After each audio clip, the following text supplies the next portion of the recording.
আসসালামু আলাইকুম everyone, welcome back to my channel. আশা করছি যে যেখানে আছেন আল্লাহর অশেষ রহমতে অনেক ভালো আছেন। আমি আজকে একটি ডাল ঘন্ট রেসিপি শেয়ার করছি। আশা করছি রেসিপিটি আপনাদের ভালো লাগবে। এই ডালটি রুটি, পরোটা এবং ভাতের সাথে অসাধারণ লাগে।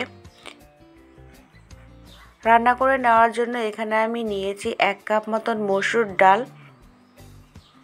প্রথমেই খুব ভালো করে ধুয়ে নিতে হবে। তারপর নিয়েছি 1/2 কাপ মুগের ডাল, এটা আমি প্রথমেই রোস্ট করে নিচ্ছি। এখানে লাগছে আমার মসুর ডাল, আমি প্রথমেই ধুয়ে নিয়েছি। তারপর লাগছে মুগের ডাল, এটাও ধুয়ে নিয়েছি। মটরশুঁটি লাগছে আর গাজর লাগছে। চাইলে আপনারা এখানে আরও 2-1টা সবজি অ্যাড করে নিতে পারেন। তারপর একটি পাত্রে আমি দিয়ে দিচ্ছি রান্নার রেগুলার তেল এবং সাথে দিয়ে দিচ্ছি প্রায় 1 কাপ মতন পেঁয়াজটা আমি লাল লাল করে ভেজে নিব। এরই মাঝে আমি 2টো তেজপাতা দিয়ে দিয়েছিলাম। তারপর বাকি সব উপকরণ একসাথে দিয়ে দিচ্ছি, শুধু টমেটোটা পরে অ্যাড করে দিব। খুব ভালো করে তেলেই ভেজে নিতে হবে। বাকি মশলাগুলো আমি পরে অ্যাড করে দিচ্ছি। এখন দিয়ে দিচ্ছি পরিমাণ মতন। তারপর দিয়ে দিচ্ছি আদা আর রসুন বাটা, খুবই সামান্য দিতে হবে। হলুদ গুঁড়া, মরিচ গুঁড়া, জিরা গুঁড়া, আর কোনো মশলা এখানে অ্যাড করতে হবে না।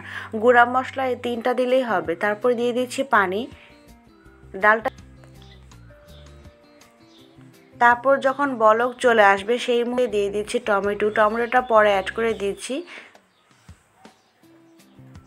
টমেটো পরে অ্যাড করাই ভালো, কারণ টমেটো অনেক একটা নরম সবজি, এই জন্য আমি টমেটোটা পরে দিলাম।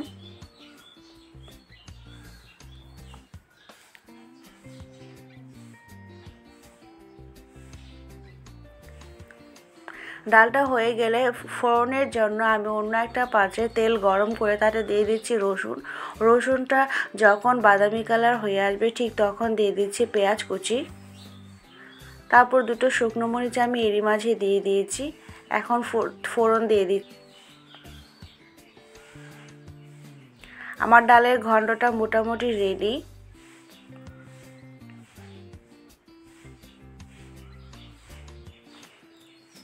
সবশেষে দিয়ে দিয়েছি আমি ধনেপাতা দেওয়ার পর 2-3 মিনিট রেখে দিলেই হয়ে যাবে।